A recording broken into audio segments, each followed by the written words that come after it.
Big game breakdown here on Sportsbit Betting Insight today from SBRpicks.com. Let's get right into it. In the NBA Monday night, Utah Jazz minus 4.5, total 196.5 against the San Antonio Spurs.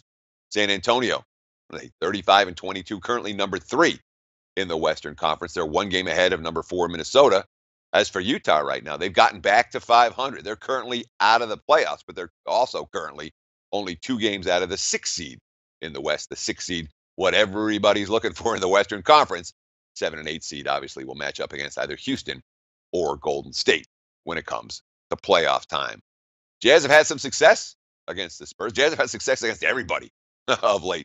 But San Antonio last Saturday, second of back-to-backs for Utah, wasn't a great spot. They went in on a winning streak. Wasn't one of these, you got to circle the wagons type of games. And what happened? +6. They win the game going away. 120-111 in that contest. Ricky Rubio, 34 points, 9 assists. 5 other Utah Jazz players scored in double digits. Utah led by as many as 14. And the Spurs never really put on a big run in the fourth quarter to make the game tight.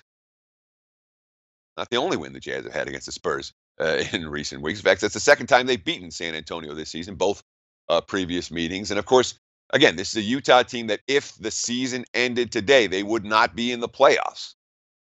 But heck, they're not even the number 9 seed right now. The Clips are the number 9 seed right now. But Utah, as hot as any team in the NBA, off the big win over Portland yesterday. And again, that was a game that was tight. And the third quarter, Utah came out hitting shots, and they certainly came out playing defense. Went on a huge run to open the third. It was ball game right then and there. Portland never able to make a run. And that's what the Jazz have been doing. 10-2 straight up, 9-3 against the spread since Rudy Gobert got back. And that's 9 straight up wins for Utah in their last 9 ball games. And one of the 3-point spread losses, that was an endgame fluke against Memphis, where the Grizzlies hit a couple of threes in the closing seconds to get within the number. This season, Utah 13-6 straight up, 13-6 against the spread in games where Rudy Gobert plays at least 30 minutes. That would rate as the number 5 winning percentage over the course of the entire NBA if it was prorated to a full season. When Gobert's on the court, the Jazz are good.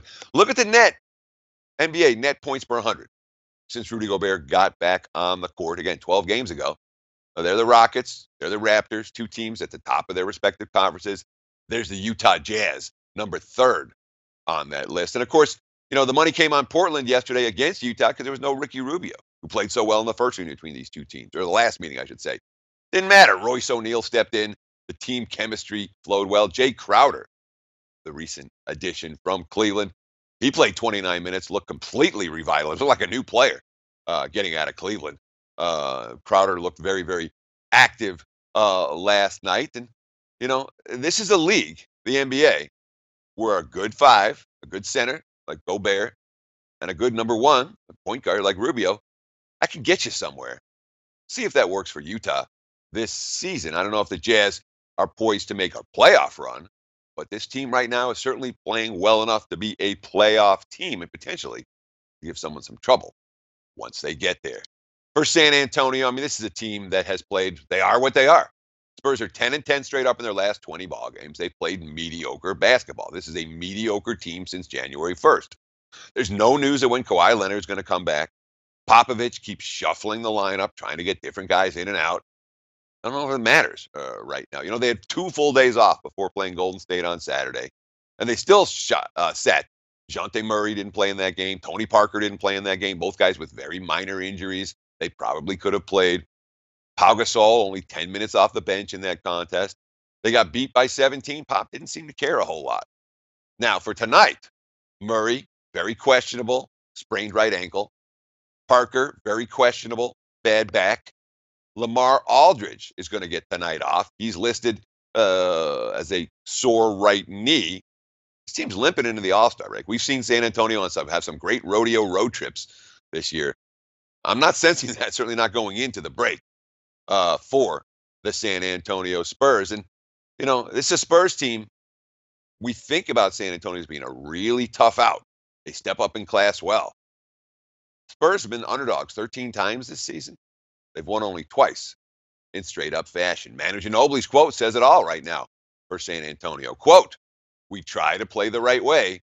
Sometimes we're just lacking a bit of talent." No interest in the San Antonio side tonight. Spurs not playing bet-on basketball at this stage of the campaign. Like the show? Help us keep the lights on. Please make sure to comment, share, and subscribe to all the Sportsbook Review videos. Thanks so much. Best of luck. Enjoy the game.